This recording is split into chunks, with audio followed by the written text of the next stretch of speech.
Olá, bom dia. Bom dia para quem é do dia. Boa noite para. Boa noite não, né, gente? Boa tarde para quem é da tarde já. Vamos iniciar mais uma live do Travessias.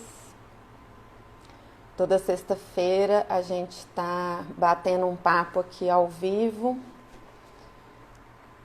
tentando traduzir e elaborar esse momento tão tenso e traumático pelo qual estamos passando.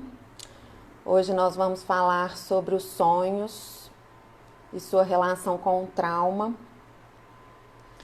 principalmente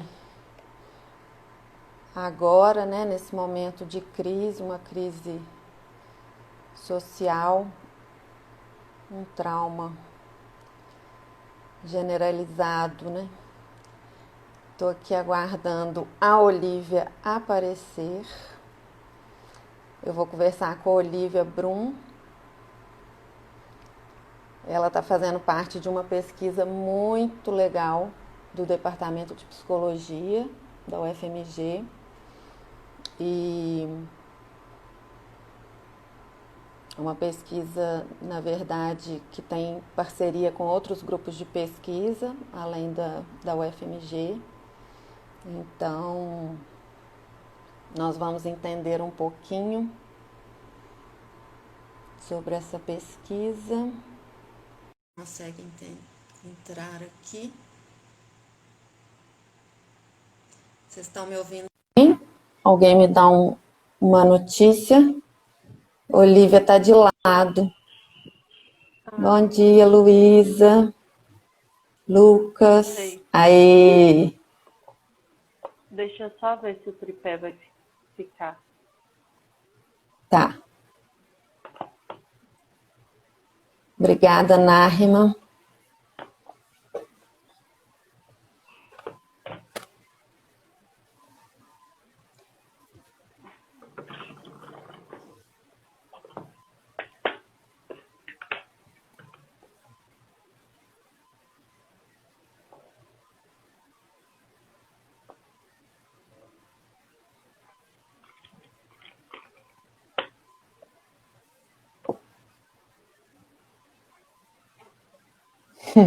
Tá tudo difícil de ficar em pé, né? De parar em pé.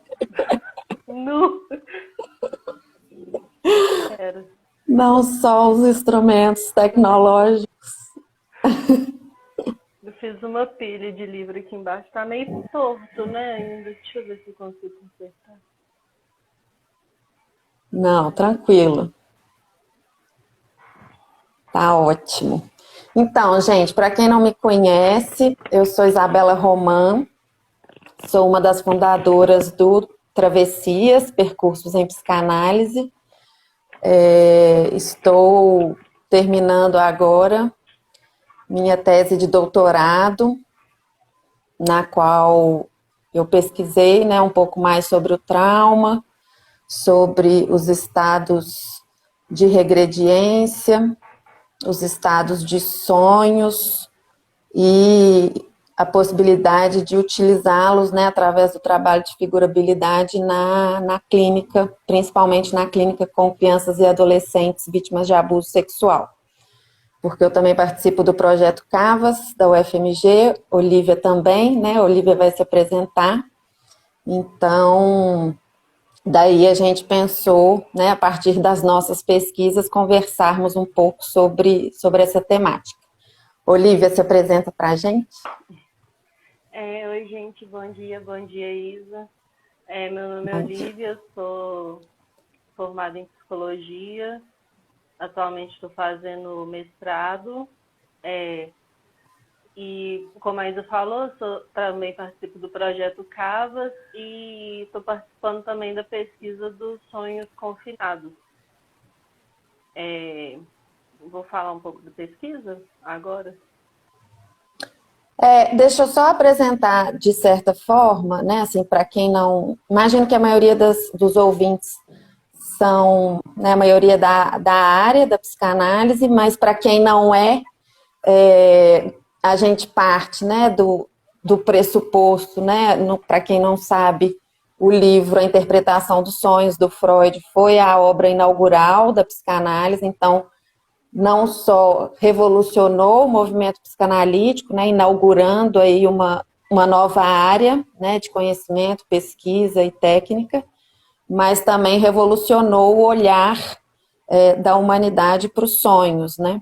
E é um livro que até hoje é imprescindível na formação de qualquer psicanalista.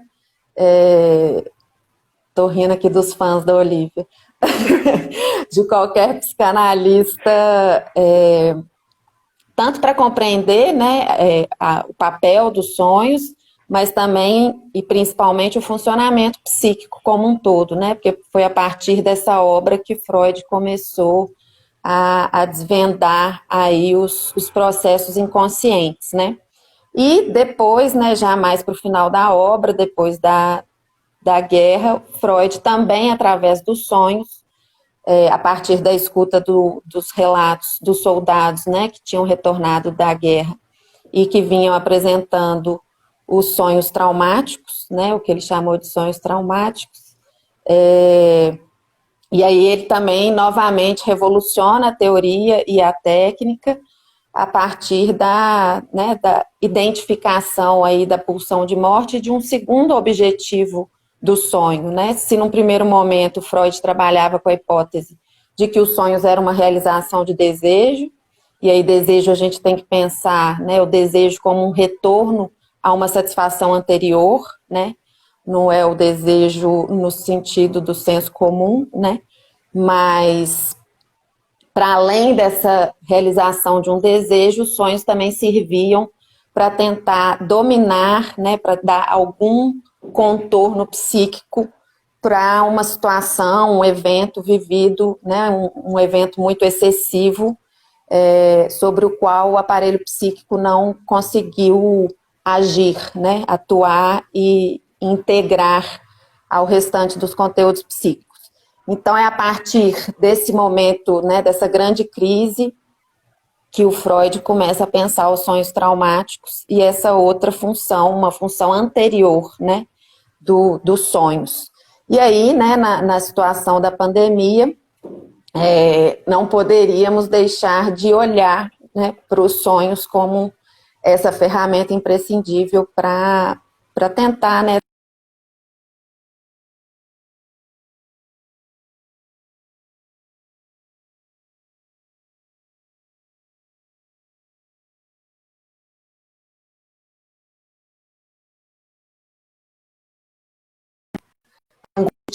né? Então, agora voltou.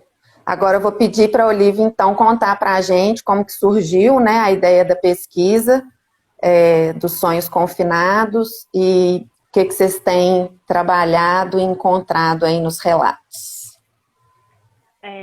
Então, a pesquisa ela surgiu de uma maneira muito peculiar, que foi numa disciplina de mestrado que eu estava fazendo, sob a orientação do professor Gilson, e a gente estava lendo a interpretação dos sonhos e o livro dos sonhos no Terceiro Reich também, que eu vi que vocês até fizeram uma propaganda dele ontem. Esse livro também impulsionou, inspirou muito a nossa pesquisa. E aí, com a chegada da pandemia, a universidade fechou e tal, e o professor ele deu a ideia da gente continuar meio que como um exercício, assim, nada vinculado à faculdade em si, né, a disciplina, mas a gente começar a coletar alguns sonhos das pessoas e tal, e foi mais ou menos na mesma época que isso foi um fenômeno curioso, que começou a aparecer vários tipos de pesquisa muito parecidas, né? Assim, o pessoal do grupo do Sandor Ferencz também começou a coletar sonho e tal. E aí a gente via um perfil no Instagram, a gente publicou um Google daquele de responder, e a pessoa ia preenchendo com o sonho, com o que ela pensou dos sonhos, e a gente possibilitava também uma escuta, assim, uns 2, 3 encontros, em média, para conversar um pouco mais com a pessoa sobre os próprios sonhos, assim, né? E coletando esse material todo, e aí depois a pesquisa ganhou uma dimensão um pouco maior, que foram se acoplando outros grupos de pesquisa que também estavam interessados nesse material. E aí o grupo de pesquisa que estuda política, se não me engano, da USP, que é coordenado pelo Christian Dunker. Tem um pessoal lá do Rio de Janeiro também, coordenado por uma moça que chama Carla, que estuda gênero, e da Universidade do Rio Grande do Norte, que é coordenada pelo Siddhartha Ribeiro, que aí também é outra coisa muito interessante, que eles não são da área da psicanálise, né? Eles são da área da neurociência e da psiquiatria. E a gente está conseguindo, assim, dialogar e conseguindo ter parcerias, né, entre vários grupos com pensamentos, linhas teóricas diferentes. E a gente está coletando muita coisa, assim. Desde o início do projeto, se não me engano, a gente fechou aqui em BH no dia 19 de março. E aí ficamos umas 2 semanas. Enfim, desde o final de março até o dia 30 de junho, a gente coletou 839 relatos de sonhos. Uau! É muita coisa. E, assim, é um banco de dados imenso, assim, sabe? E com a chegada desses outros grupos, a gente começou a chegar também relatos de sonhos de outras partes do país que que foram mais impactadas pela pandemia, né? Assim. E, bom, aqui em Belo Horizonte, no começo, a gente entrou num isolamento social, assim, antes da pandemia de fato chegar, o sistema de saúde não colapsou e tal. E então os sonhos, eles não tinham um caráter de um horror, assim, sabe? Tão evidente. Eles eram muito mais relacionados a um sentimento de estranheza de estar dentro de casa. Mas conforme a gente ia conversando com as pessoas, acabava que apareciam materiais de conflitos e dilemas antes do isolamento, né? Que começaram a aparecer como uma porta de entrada maior para uma resolução de um conflito. O que aparecia muito era que, de certa maneira, as pessoas, por estarem mais dentro de casa, elas estavam sem muitos recursos defensivos, assim. Então, é como se esses conflitos anteriores, eles estivessem meio que sob um microscópio, assim, sabe? E o sonho mandava muito isso. E aí, as palavras significantes que mais apareciam nesse período era casa e mãe, que, né, bem freudiano. E aí, conforme, né, a pandemia foi aumentando e tal, e a gente também tem a ideia, não sabemos até quando vamos conseguir, mas de fazer um estudo longitudinal maior, porque, né, tá tendo muito material. Eu nem sei hoje quantos sonhos a gente tem. Então... Essa primeira percepção, né, dessa coleta inicial aí do momento, né, no qual a gente ainda não estava tão em contato com os efeitos, né, da pandemia, só o primeiro efeito, né, o isolamento social. É interessante, né, essa observação aí dos significantes que apareceram mais, né, casa, mãe, e como que os conflitos e as angústias que os sujeitos já estavam, né, vivenciando começaram a aparecer, você falou, né, quase como se estivesse no microscópio, né, assim, como se tivessem né, se expandido e tomado conta, né, do psiquismo, né. Eu fiquei pensando, né, na teoria ferenciana dos sonhos, né, porque ele vai reforçar muito essa função primária dos sonhos que eu estava dizendo no começo, né, de uma ele chama de função traumatolítica dos sonhos, né? Os sonhos como se fosse uma autovacinação que o sujeito se faz, né? Ele injeta novamente no psiquismo a situação traumática para tentar resolvê-la, né? Para tentar encontrar uma outra saída, né? Novas saídas e construir novos elementos, né? Então, nessa função, e aí a gente tem que pensar, né, que não é só aquela situação atual que vai aparecer, né? Mas como que um trauma vai abrir as portas, né? Vai abrir o escoamento de traumas anteriores, né? Então, quer dizer, a situação do isolamento desperta aquilo que já estava excessivo, né? E aí, pela cadeia, né, de representações, a gente vai chegar nos traumas originários, né? E aí é bem interessante pensar isso, né? A mãe e a casa como esse lugar de refúgio, né? De tentativa de proteção, né? De encontrar um lugar seguro. Então, é bem interessante, né? Esse primeiro momento dos sonhos. Nossa, demais. E era bem isso, assim, né? A função dos sonhos nesse sentido mesmo. De meio que um amparo, assim, não sei, tive essa impressão, né, de um oásis meio que no meio de um caos, assim. Mas que depois o tom da pesquisa mudou, assim, o tom que a gente foi recolhendo mudou.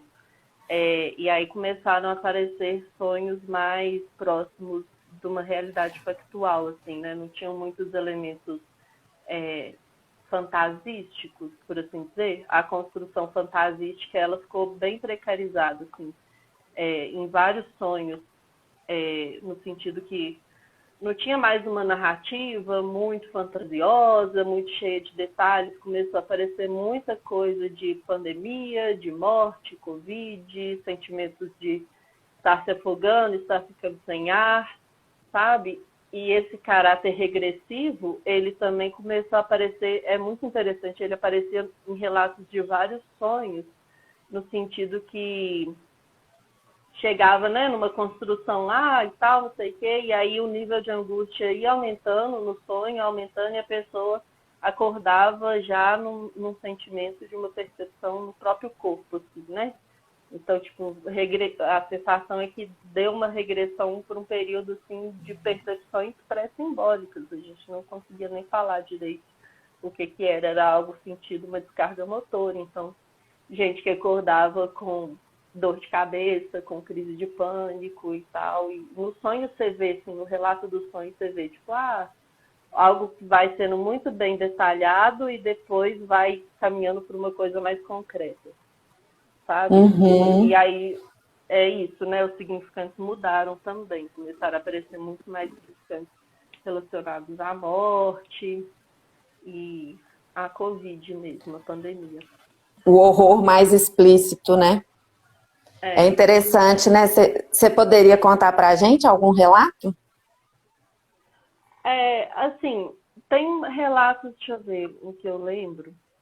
Tem um relato de uma moça que ela sonhou que ela estava... Foi um sonho bem curtinho, assim, que ela sonhou que ela estava numa situação que ela tinha que decidir pela própria vida ou pela vida da irmã dela. E aí, senão, ela ia levar um tiro. E aí ela acordou, ela levou um tiro no sonho, na cabeça, e acordou com uma dor de cabeça muito grande. Sabe? Porque eu tô pensando aqui, né, assim, a grande potência do sonho nesse sentido de poder construir uma nova saída, né, pro trauma, e aí eu falei do retorno dos traumas originários, né, essa questão da regressão, né, você fala como que, de certa forma, parece que o sujeito vai cada vez mais regredindo na cadeia, né, na possibilidade simbólica, né, os sonhos vão ficando mais empobrecidos, de fantasia, de elementos simbólicos, né, representativos, e ficando cada vez mais próximo do corpo, né, da própria percepção física, né, da impressão sensível, né, como a gente chama na psicanálise, né.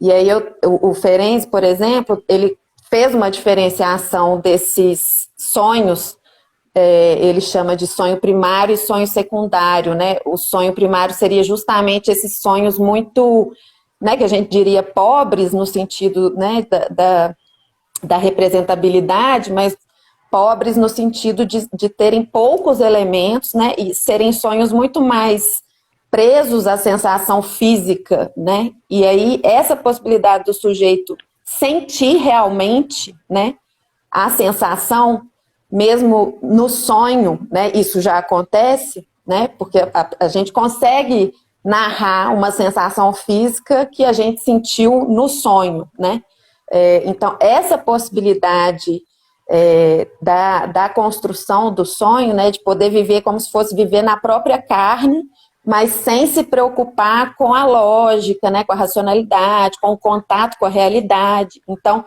é justamente isso que possibilita a elaboração de novas saídas, né, que possibilita uma construção, né. Então, de certa forma, os sonhos têm um caráter regressivo, né, porque a gente, né, o Freud falava lá da consideração à figurabilidade nesse sentido, né, de transformar palavras em imagens. Mas, de certa forma, o sonho também tem um caráter progrediente, né, vamos dizer assim, né, de pegar uma impressão sensível, né, que é um conteúdo traumático, que não foi inserido na cadeia simbólica, e, através do sonho, ganhar uma primeira imagem, né, ganhar um primeiro contorno, né. Então, esses sonhos primários e secundários, né, que o Ferenczi chamou, seriam essa passagem, então, de conseguir inserir algo que é muito ainda bruto, né, do sensório, no campo simbólico. E aí a primeira representação vai ser uma imagem, né. Depois ela vai ganhando outros contornos cada vez mais refinados. E isso é ininterrupto, né, assim, então, não é que você sonhou uma vez e fez uma interpretação e, né, pronto, resolveu aquele conflito, aquele trauma, né, mas é o tempo inteiro uma construção que vai ajudando a apagar e inserir novos elementos, né.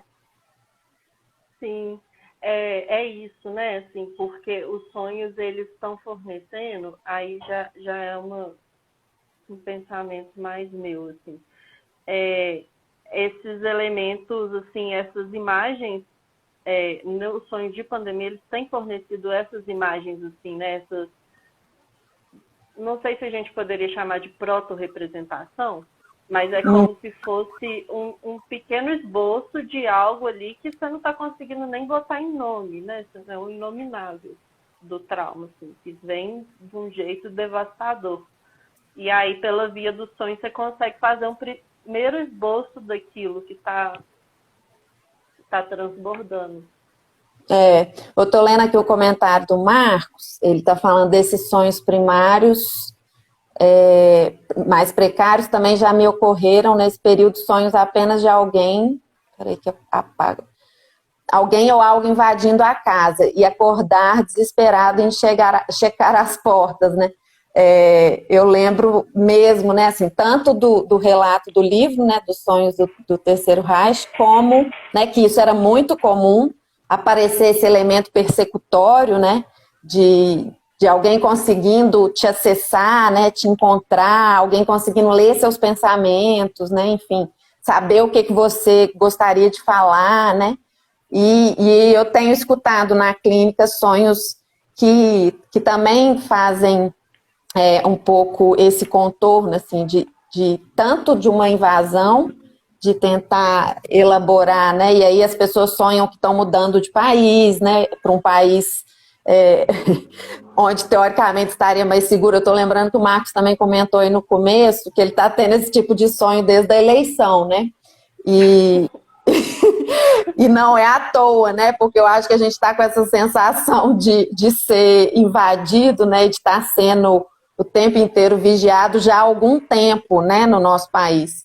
Então as pessoas têm sonhado com isso, né, com mudança de país ou com né, polícias que estão o tempo inteiro, de certa forma, né, perseguindo e tentando controlar os pensamentos. Outro dia escutei até de tipo assim, as pessoas estariam num convívio, né? O sonho que a pessoa me relatou, estariam ali numa aglomeração, numa festa, mas tinha a presença dessa polícia, e tudo que as pessoas pensavam era projetado numa espécie de telão que fazia parte da festa. Então você já imaginou, né? Tipo, não, você pode conviver, desde que você esteja sendo totalmente, né, invadido, né? E tô lembrando também que ontem eu estava vendo uma live do Christian, inclusive, e nos comentários de um dos vídeos sobre os sonhos, né, que ele estava dizendo, alguém falou, né, assim, nossa, seria muito interessante a gente fazer uma coleta de relatos de sonhos agora, nesse momento que a gente está vivendo. Eu falei, ele deve estar falando da pandemia, né? Quando eu fui olhar a data, era tipo início de 2018. Eu falei, nu! As pessoas já estavam sacando o quão angustiante aquele momento, né? A gente estava entrando naquele momento, né? Nossa, total. E esse caráter de invasão, ele aparece muito em vários relatos de sonhos. Dá até para pensar assim numa coisa meio de uma falha, né? Assim, da sua própria casa não ser mais segura, algo do tipo, né? Um sentimento de insegurança, de invasão, de muito grande, assim. E tem aparecido muito, assim, essa invasão, esse sentimento de afogamento, também estar no lugar, estar sem saída. E aí dá pra gente pensar muitas coisas também, né? Como que as pessoas, elas também estão, muitas pessoas estão presas em casa com famílias muito traumatizantes, né? Assim, o número de violência doméstica aumentou muito. A gente nem sabe se o número de abuso sexual infanto-juvenil também aumentou, mas muito provavelmente aumentou, né? Então, assim, tem esse caráter macro do contexto que a gente está vivendo, mas como que isso, né, na necropolítica vai traumatizando o micro ali das próprias casas estarem muito vulneráveis, porque muita gente se sente vulnerável em casa, né? E essa é uma ótima lembrança, né? Assim, isso também a gente tem visto muito, né?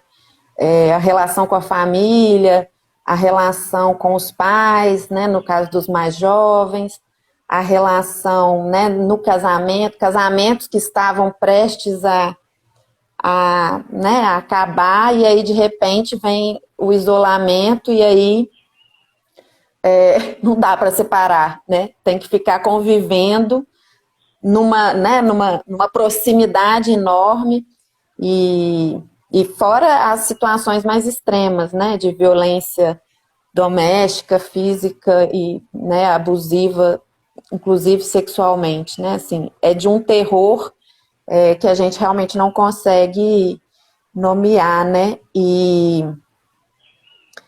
eu estava lembrando aqui também de um outro sonho, né, de uma situação semelhante a essa, e eu estava vendo que isso também parece que é recorrente, assim, a imagem do chão desaparecendo, né, de um abismo se formando perto da pessoa, né, a sensação de insegurança é tão grande que é como se perdesse o chão, né, tô lembrando daquele sonho que você falou, né, da inversão, né? Conta pra gente, você lembra? Não lembro ele porque ele é um pouco maior, assim, mas tem esse caráter mesmo, né, de um prédio que se volta contra a própria pessoa, e aí de repente a pessoa está perdida, e assim, é uma coisa muito louca, parece um daqueles quadros do Escher, sabe? A pessoa desce uma escada e tem uma porta, e aí abre um abismo do outro lado e tal, e o nível de angústia vai aumentando, assim, né? Ela vai tentando sair de várias maneiras e acaba que acorda se sentindo morta. Então, é isso, né? Uma coisa muito que era para proteger, teoricamente, voltando-se contra você, né? Assim, E aí, pegando viagem nessas representações que a gente tem, né, de casa, mãe, sempre muito atrelado a um sentimento de proteção, né, assim, daquela coisa meio do Ferenc da regressão talássica mesmo, Uhum. que nem sempre é assim também, né, tipo, é essa proteção que tem, mas que se volta contra você nessas famílias também muito violentas e tal.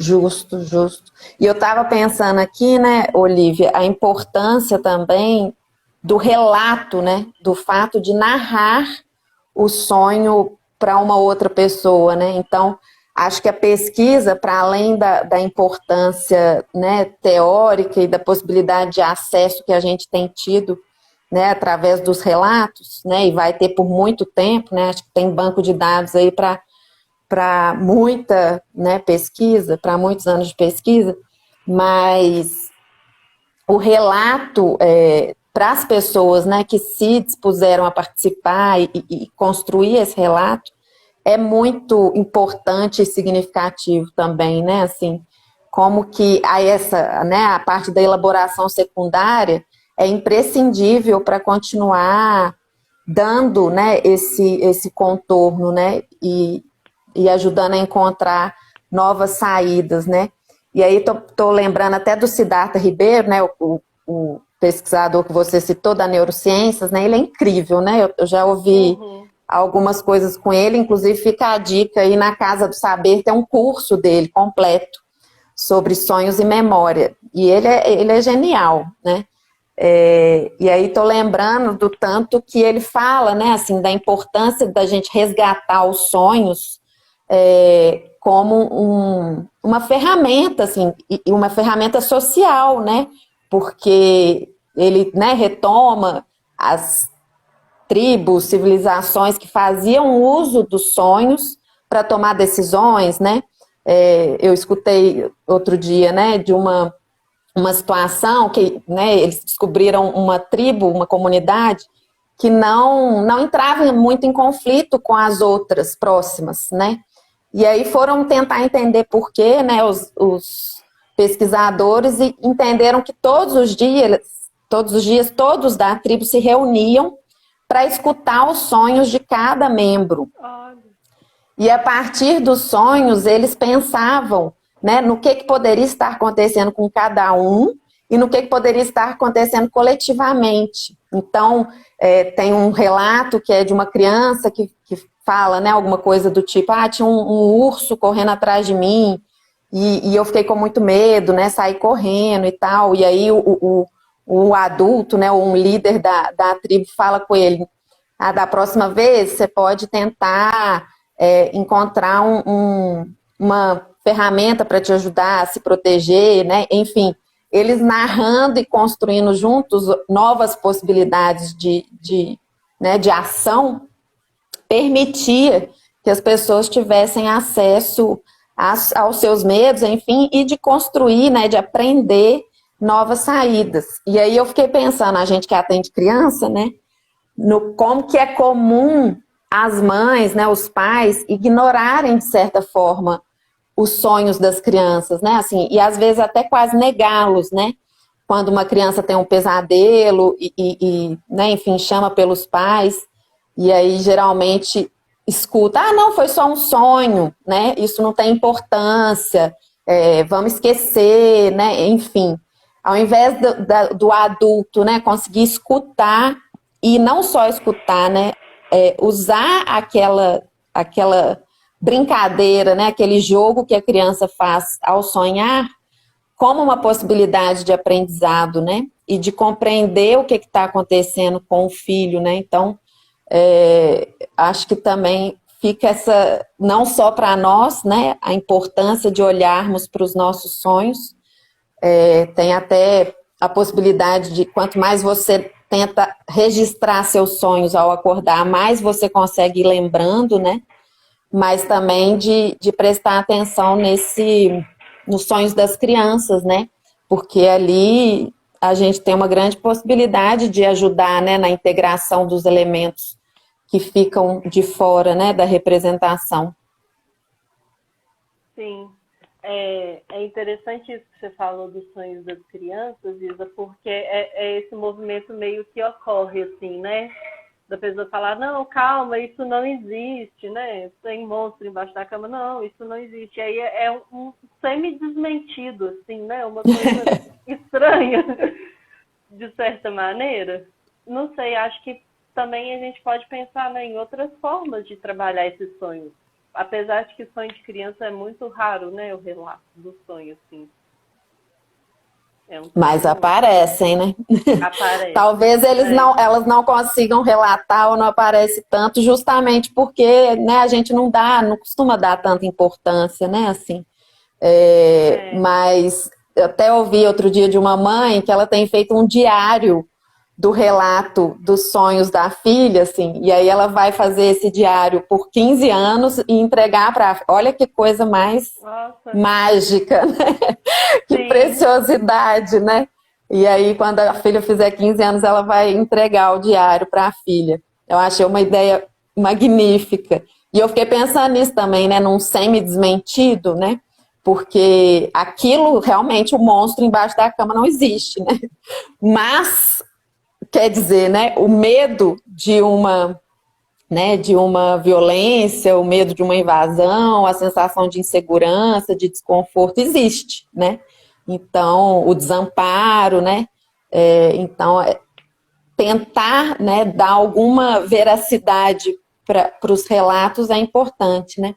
Estou lembrando aqui também que o Marcos tinha falado lá no começo da nossa conversa, como que faz sentido, né, o que você estava falando dos primeiros sonhos aparecerem, né, a coisa da casa e tal, e ele falou dos restos diurnos, né, e o Ferenczi foi um dos teóricos que reforçou um pouco a importância dos restos diurnos, não só como elementos que a gente, né, pode lançar a mão para tentar, né, ajudar no trabalho do sonho, mas de pensar os restos diurnos como os restos da vida como um todo, né? Os sonhos são justamente um trabalho de construção a partir disso tudo que ficou como resto, né? Que não ficou, né? Que não ganhou um lugar psíquico ou um envelopamento, né? Vamos dizer assim, um envelope psíquico, né? Então, não é à toa que vai aparecer não só restos do momento atual, mas esses restos anteriores, né? Apesar de que, assim, nos restos diurnos, a realidade factual tem aparecido com mais força, assim, sabe? Nos relatos, é sempre muito relacionado à Covid, pandemia. Então, faz sentido, né? Se, tipo, a gente está pegando esses restos diurnos para tentar dar uma narrativa para esse período que a gente está vivendo, assim. E tem uma outra coisa, estou lendo aqui o comentário da Luísa, acho que a gente está podendo pensar com esses relatos e com a possibilidade de elaboração num caminho teórico de tentar localizar o conteúdo traumático, isso que não entra na rede simbólica, né? E aí vou aproveitar, né, já que minha pesquisa partiu justamente dessa questão, né? Como localizar esse conteúdo traumático, né? Uma coisa que fica todo mundo, né? Tá, não entrou na cadeia simbólica, não foi inserido no aparelho psíquico, onde que tá então, né? E aí a gente chega nas impressões sensíveis, né? Assim, é uma memória, o Ferenczi falou muito disso, né? Assim, uma memória corporal, né? Por isso que eu estava falando de como que os sonhos são potentes, porque eles possibilitam o retorno, né, a apresentação, né, dessa memória física, né? Então, só quando a gente tem o rebaixamento da consciência, né, esse estado de sonolência, é que é possível, ou fica mais facilitado, né, acessar essas impressões, né, essa memória corporal. E aí o trabalho de figurabilidade, né, que seria justamente a transformação desses elementos físicos em alguma representação, mesmo que de primeira forma imagética, né? Esse trabalho de figurabilidade seria possível também na vida de vigília, né, vamos dizer assim, né? Então, os Botella, né, que são os teóricos que eu estudei na minha tese, para escrever minha tese, eles propõem isso, né, de que a análise, né, uma sessão de análise, pode possibilitar, de certa forma, essa regrediência do aparelho psíquico, não só do analisando, mas do analista também, né? E nesse sentido, conseguir alcançar um estado de funcionamento psíquico quase né, do sono, assim, do começo do sono. Então, as imagens que aparecem, né, ou as sensações que aparecem nesse estado de regrediência seriam essa primeira construção, né? Ou o retorno disso que ficou só na memória física, ou já numa construção em termos de imagem, né? Então, quer dizer, não só os sonhos são uma ferramenta, mas a gente pensar os sonhos na nossa vida de vigília também, né? E as possibilidades de construir, né? E pensar a análise como um grande sonho, né? Que a gente constrói em conjunto, né? Sim. Sim. Fiquei pensando nisso que você falou, Isa, que é assim, também de pensar que o trabalho psíquico ele não para nunca, né? Assim, a gente só precisa ter a capacidade dessa abertura para o sensível mesmo. Justo. Inclusive, eu estou lembrando de novo do Siddhartha Ribeiro, né? Ele fala, né? Todos os mamíferos sonham, mas a diferença nossa é que a gente pode contar os sonhos, né? E imaginar, né? Sonhar acordado também é algo próprio nosso, né? Então, essa possibilidade de viajar no tempo e no espaço, né? Com as fantasias, enfim, com o imaginário, pode alcançar esses níveis desse trabalho do sonho, né? Assim, que vai além das barreiras da censura, né? Da lógica, do racional, do contato com a realidade mesmo, né? E tô lembrando aqui também de um caso curioso que eu vi, né? Estudando e que parece até uma coisa meio mística, né? Não é à toa que o Freud foi saindo um pouco fora dessa história dos sonhos. Tem até um autor, um psicanalista da época, o Silberer, não sei se é assim que pronuncia, mas enfim, depois eu posso publicar as referências. O Freud cita ele ao longo da obra, porque ele ficou muito intrigado com isso, né? Assim, como que esse primeiro estado de sono e as imagens que ocorriam né, no psiquismo da pessoa, como que elas pareciam resolver uma situação traumática, um problema que a pessoa quisesse resolver. Então ele tentou criar uma técnica de ficar pensando num problema, e aí ele se colocava num estado de sono, mas ao mesmo tempo ele colocava um peso no braço dele para ele ser acordado, para ele não entrar totalmente no sono. Então, aí ele tentava recuperar o que tinha aparecido primeiro no psiquismo dele. Enfim, ele começou a enveredar por aí, só que aí o Freud começou a achar que estava indo demais para uma parte mais ocultista, enfim, e parou de dar bola para ele. Mas o que eu estava indo contar é de um caso clínico. Uma psicanalista, né, estava acompanhando um homem, assim, de meia idade, e aí, desde o começo, ela percebia que ele não estava totalmente investido, que ele não tinha transferido muito bem, que ele já tinha vindo de uma análise, mas chegou muito resistente, e enfim, estava numa transferência até um pouco negativa e tal, e aí ela, tentando ser paciente, foi levando aquilo por uns 3 anos assim. E aí, em determinado momento, ela, em um dia, esquece que tinha marcado com esse paciente e vai embora do consultório antes da hora. E aí, quando ela já está saindo, né, do consultório, já na rua, ela vê o paciente chegando. Então, ela fala, nossa, eu tinha marcado com ele e tal, fica naquele conflito de, nossa, e agora o que eu faço? E resolve ir embora, né? Resolve ir embora, mas fica com aquela preocupação, né? E aí, na noite, né, desse dia, essa psicanalista sonha que tinha perdido o filho dela numa loja de roupa. Tinha perdido o filho e tal, e estava difícil encontrá-lo e tal. E aí, no dia seguinte, no dia seguinte ou na sessão seguinte, não lembro ao certo, quando ela tem uma nova sessão com esse paciente, o paciente nem toca no assunto. Assim, parecia que ele não tinha nem percebido que tinha sido esquecido. E aí ela falou, não posso deixar isso passar, né? E aí ela pergunta, fulano, o que aconteceu com a gente? Aí ele falou, não, eu cheguei mais cedo hoje, né, e tal. Curiosamente, ele tinha chegado mais cedo nesse dia, sendo que ele nem ia, às vezes. Ela falou, não, tô falando de ontem, né, eu me esqueci do que a gente tinha marcado e tal. Enfim, quando ela faz esse questionamento, né, sobre o fato, e ela afirma, né, eu esqueci, ele não estava acreditando que ela tinha esquecido.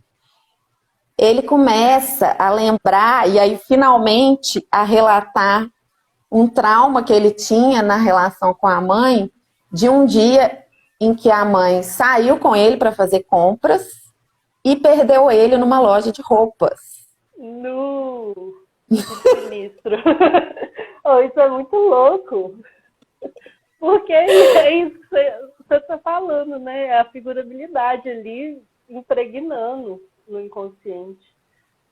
É muito inacreditável, né? Assim, a analista fica chocada, né? Assim, é claro que não era exatamente a cena do paciente, né, aparecendo no psiquismo dela, né? Mas com certeza, né?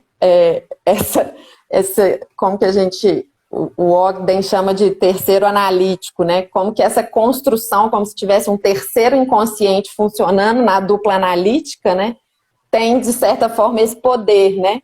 Uma transmissão aí entre inconscientes, e foi lá no psiquismo da analista que essa primeira imagem, né, de uma impressão sensível foi aparecer, né? Então, aí, a partir dali, o paciente pôde começar a falar do desamparo que ele sentiu, porque ele ficou perdido muito tempo, ele teve que ir atrás, alguém levou ele na polícia, enfim, a mãe não tinha nem percebido que tinha perdido o paciente, né? Então, é um caso que, assim, foi um dos mais interessantes que eu vi estudando aí a figurabilidade e que entra um pouco aí nessa coisa meio sinistra, né, Olivia?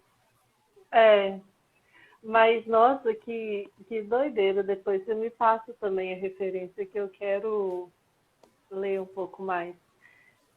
Tava lendo uma pergunta aqui sobre a transferência, né? Alguém perguntou como que fica a transferência nos casos, né, dessa pesquisa e tal. E, assim, tem rolado, sabe? Na verdade, eu acho que a pessoa que envia o sonho, ela já está aberta, assim, a uma possibilidade de um encontro, sabe? Lógico que não é a transferência na situação analítica, igual você está falando aí nesse caso, né? Assim, não é em níveis muito profundos, mas acontece pontes e vias de identificação e tal. Tem gente que, como a gente oferece mais de uma, duas escutas, né? E deixa muito claro se a pessoa quiser conversar mais e tal. Então, assim, parece que dá um sentimento de alívio, sabe? No sentido de não precisa ser tão rígido assim, então responde um questionário e tal, e que eu posso me soltar um pouco mais, posso relaxar e tal, tá tudo certo. Então, acho que essa diminuição do superego, assim, né? Dessa coisa meio rígida que a gente tem na vida de realidade factual, assim que ela abaixa, assim, a transferência ocorre, sabe? Não é um empecilho, assim. É fundamental pensar nisso, né? Assim, até é interessante você ter esclarecido, né? Que não era simplesmente a pessoa ir lá e relatar o sonho por escrito e ficava por isso mesmo, né? Assim, alguém escreveu aí, coitada da pessoa que relatava os sonhos e não estava em análise, né? Porque, com certeza, né? Não só ter a parte da pessoa poder conversar, né? Mas e continuar sendo escutada, né? De receber algum amparo, porque com certeza aquilo ali abre para outras, né? Para outras vias. E aí talvez até pensar mesmo, né? Para quem não tivesse em análise de, né? De pensar um encaminhamento ou iniciar um processo, né? Teve algum caso assim que despertou maior angústia?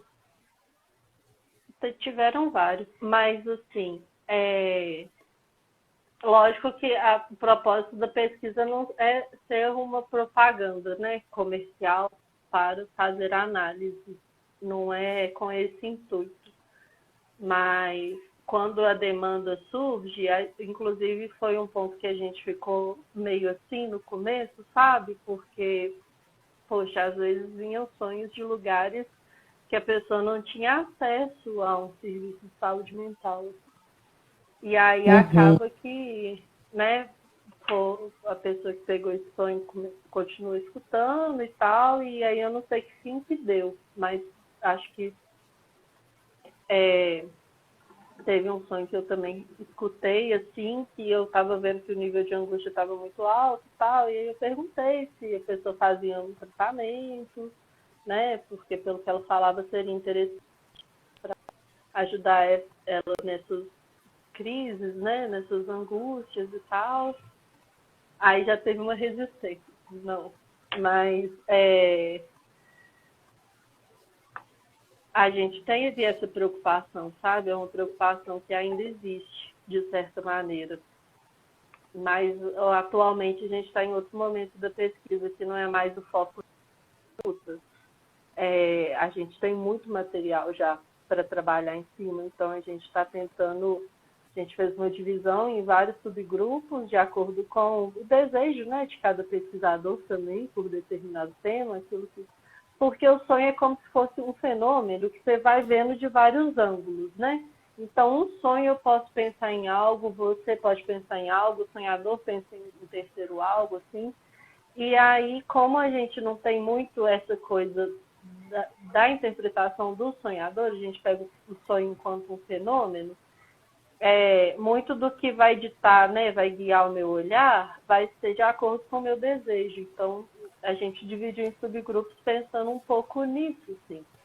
E para trabalhar esses sonhos em que aparece mais, por exemplo, o fenômeno, o caráter traumático, ou então o caráter das questões de gênero que estão aparecendo mais, sabe? Nesse sentido, o momento agora da pesquisa não é mais a escuta e tal, a gente ainda recebe material, só que a gente está agora já focando em tentar fazer alguma articulação, assim, o que esses sonhos estão interrogando a gente na teoria, sabe? E quais serão os produtos? Já tem, assim, alguma previsão de produto da pesquisa? Acho que você comentou de um livro que vocês já estavam organizando? Acho que tá em vias, assim, uma organização de 3 livros, e tem artigos também, né? Tipo, a gente tem a ideia também de produzir artigos, então a gente tem material para muitos anos aí, para pensar. E muitas das coisas vão vir, assim, a posteriori desse período que a gente está vivendo também, né? É muito difícil falar de trauma quando a gente está todo mundo meio traumatizado, assim. Mas tem essas produções e já saiu um artigo na 141, não sei qual o nome da revista, mas é um periódico da Folha de São Paulo, logo no comecinho. E está disponível na página do Instagram também. Ah, legal. Depois a gente coloca aqui para o pessoal, né? E fiquei pensando, né, como que, para variar, a gente vai viver efeitos mais negativos do que o resto do mundo, né? Porque nosso isolamento e nossa pandemia está longe de começar a acabar, né? E aí você falou daquela coleta longitudinal, né? Ou de uma análise longitudinal. Vai ser, no nosso caso, vai ser bem interessante, né? Pensar. Porque é isso, né? Assim, no começo muito longitudinal. As pessoas falavam assim, ah, não, tô tranquila com esse negócio de pandemia, tô nem aí e tal, não, tô até preferindo, já não gosto de sair de casa mesmo, né? Não, não, não, não. Aí você ia ver o relato dos sonhos, o isolamento estava lá, né? A angústia do isolamento estava lá. Aí agora, já tem uns 4 meses, a coisa já começa, né, a aparecer. Que saco! Não aguento mais essa pandemia, não aguento mais ficar em casa, né? Assim, não estou tendo esperança, não estou tendo fé de mudança, não consigo ver nenhuma possibilidade da vida voltar ao normal, enfim, né? Como que, na medida que o tempo vai passando, né, tanto os relatos quanto os sonhos vão aparecendo de formas bem diferentes, né? E aí fico só pensando como que vai ser daqui a alguns meses ainda, né?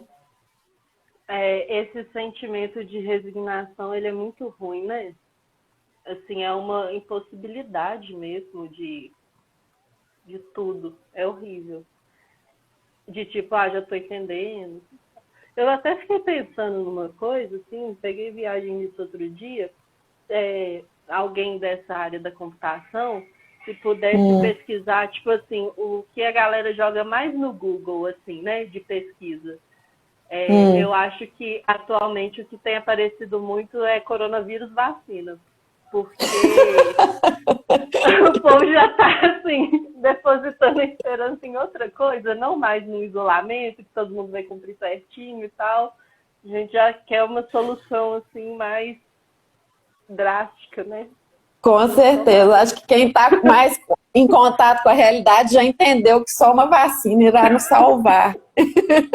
Então, os próximos conteúdos que irão aparecer nos sonhos serão objetos fálicos parecidos com uma vacina, uma injeção de vacina.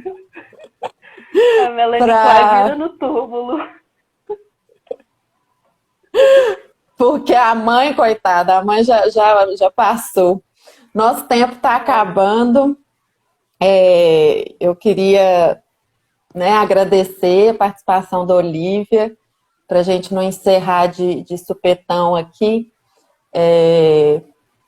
Dizer que foi muito legal saber dos sonhos, né? Já ter um pouquinho acesso aos relatos coletados. Falei com a Olívia antes, né? Super curiosa para ler os relatos, mas na clínica a gente já tem esse privilégio, né? De poder escutar os sonhos, enfim. E tentar construir juntos novas possibilidades, né? Sim. Isa, obrigada pelo convite. Foi muito legal, assim. Acho que o que você trouxe, né, de contribuição teórica, faz pensar muito, ajuda a pensar muito nesse momento que a gente está vivendo, né? Que não são momentos fáceis, assim, de jeito nenhum. O Rodrigo falou aqui, né, como que também vai ficar o psiquismo dos analistas, né? Com certeza é outra coisa que a gente vai precisar olhar, né? Porque não está sendo fácil, né? Os próprios pacientes perguntam, e você, como é que você está? Como que preocupados, né? Pelo amor de Deus, fique bem, porque eu preciso de você para me ajudar. Acho que depois que isso tudo passar, assim, a gente vai tirar umas boas férias, né? Para poder desligar um pouco, né? Desligar um pouco. E poder continuar sonhando, né, gente? Porque os sonhos da vida são os que nos salvam também, né? Muito obrigada a todos que participaram. Semana que vem tem mais live. Beijo para todo mundo, bom final de semana. Tchau, gente. Beijo. Tchau, tchau.